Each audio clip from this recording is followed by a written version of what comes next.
Robin and Harley, please. Good morning and Shana Tova to everyone.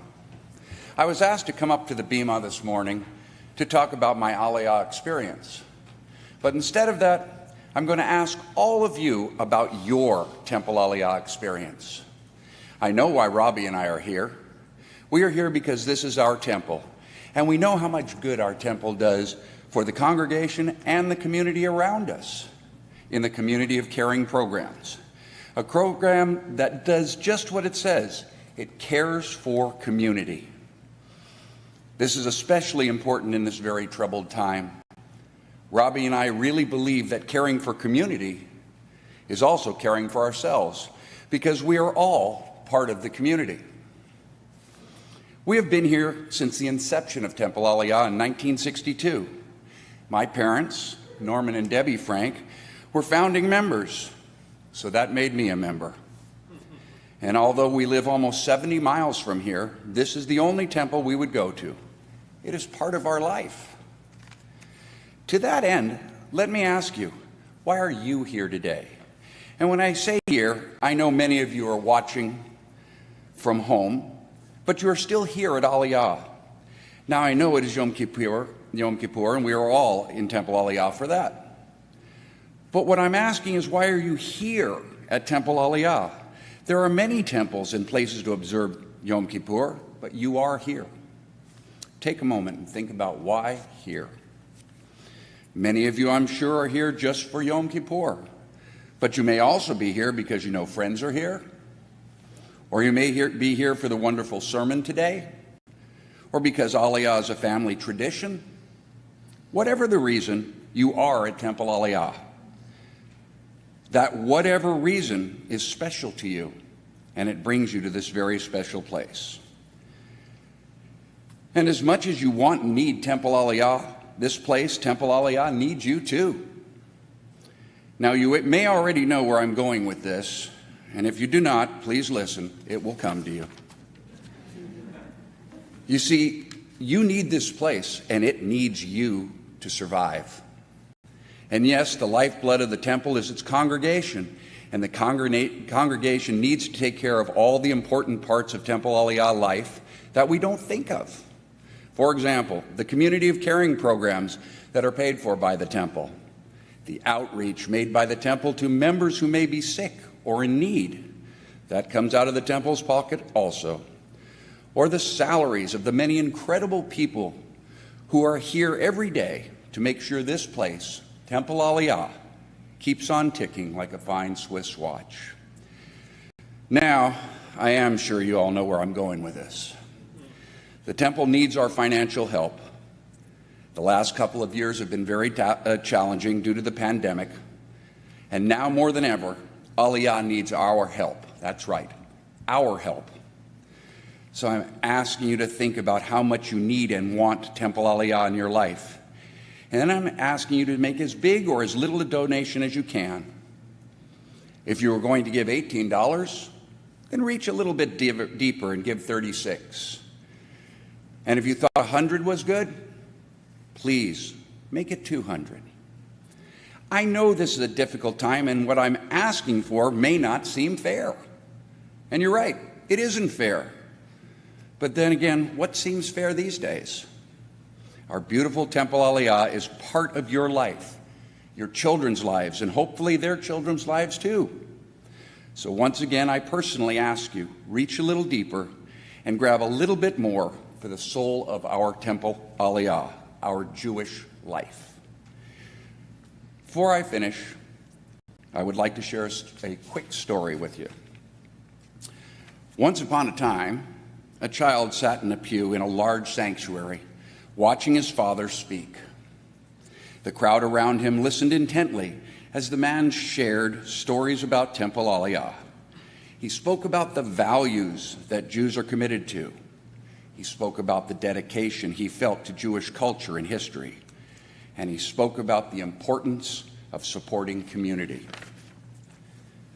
After services, the child stood by his father's side as he embraced longtime friends and greeted new faces, each thanking him not just for the words, but for his actions in being there for Aliyah. The child beamed with pride, seeing how much his father meant to the community. Many years have passed, and many things have changed in the world around him, but one thing remained the same. Over the decades, the child, now an adult, remained committed to supporting Aliyah, because Aliyah remained committed to supporting the community.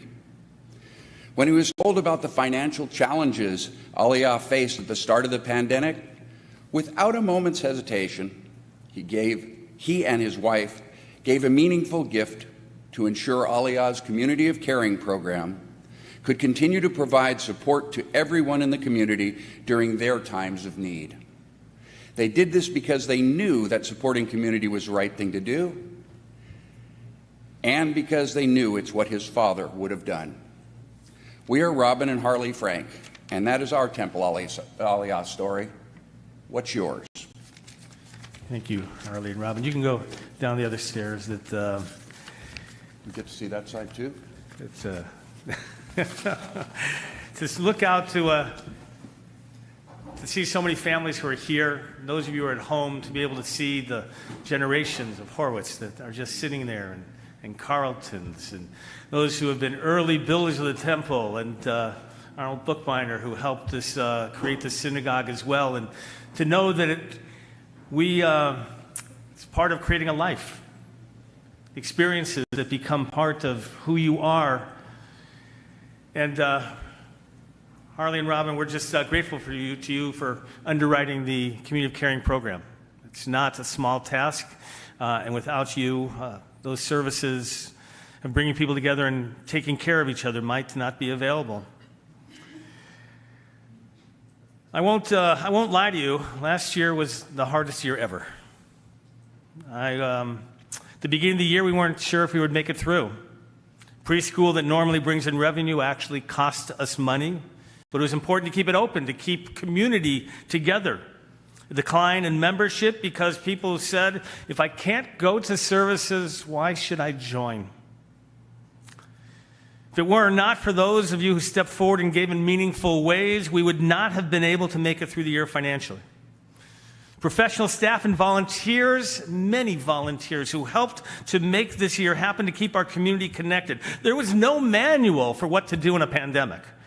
There was no YouTube, and trust me, I looked about how to reinvigorate services, right, when they're in the middle of a pandemic and have to do it by Zoom or by live streaming.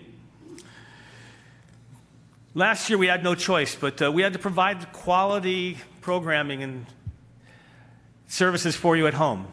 And many of you said it was really quite remarkable. If we couldn't be here, to be able to have you in the living room was exceptional. You shared how you felt connected, the quality of the production they were able to provide with AV Masters, and those of you who are here can see what it takes to put on this production. You enjoyed it so much in the videos and the clergy close-ups that when the Delta variant happened and we knew that we weren't going to be able to get many people in here, that it was important to create the quality of the experience that would again have us in your homes and to be able to connect with you no matter what, even if you couldn't be here, that we can be with you. That's the importance of community. And even with the generosity of the Unton family of AV Masters, we want to tell you that what it takes to put this on costs a lot more money than pre-pandemic times. To be able to pivot and to now understand that we have to be able to come into people's homes and to be able to share with you that are there, that's a whole different way of looking at synagogue life. And we're learning and we're trying to figure out how can we connect to people beyond the four walls. It's remarkable that we are able to keep people.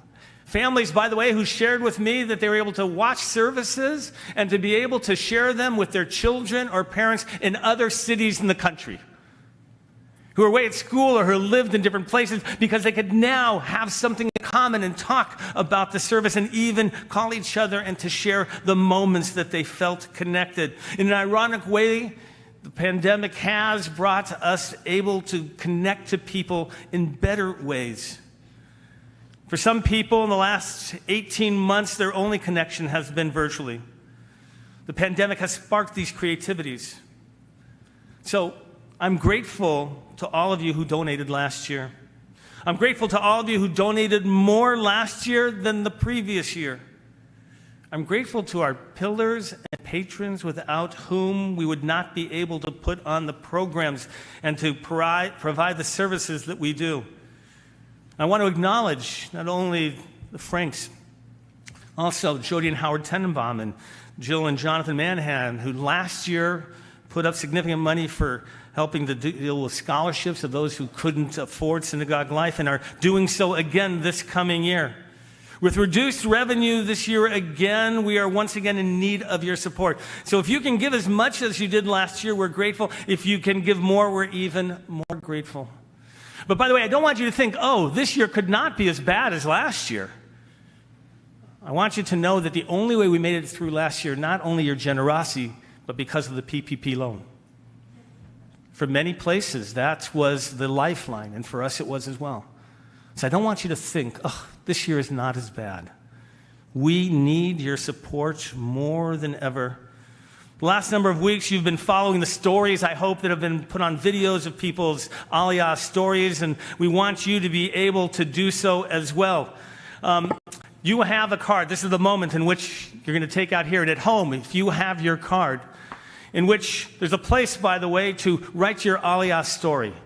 Right? So those of you, many of you brought them back already with your stories filled. If you didn't, by the way, if you're here, you can go home and you'll be able to do it online as well. Those of you who have it at home, I want you to write your story, but more importantly, I want you to turn down a tab now. Those of you who are here in the congregation, I want you to do it. Those of you who are at home, and I want you to think aspirationally. This is not something, a commitment that you have to pay right up front, but what will this year bring? How do we need to be able to share together? What do you want Aliyah to be able to do? And I want you to put down that tab. I want you to think about the ways of gratitude that we have for all of you who are able to help. I feel so blessed to be your rabbi. We have a remarkable community. I want you to share your Aliyah stories. I feel blessed all the time. Thank you for creating and supporting this remarkable community. Those of you who are here, we're going to turn it down. You can just pass to the side or just hold it up, and somebody's going to come around and pick it up from you. And those at home, I want you to know it's important that you're able to do it online as well at some point. templealiyah.org/myaliyah. It's right there on the screen. Isn't that amazing how they can do that? All right. It's your way not only of being able to donate, but to be able to share your story. And after Yom Kippur, we hope that you will make that commitment as well. As we'll share a little bit of music just for a minute as we collect those cards. Oh Lord, prepare me to be a sanctuary, pure and holy, tried and true, and with thanksgiving, I'll be a living sanctuary for you. Va'asuni mikdash v'shachanti b'tocham va'anachnu nevarech me'ata ve'ad olam. We continue with our service.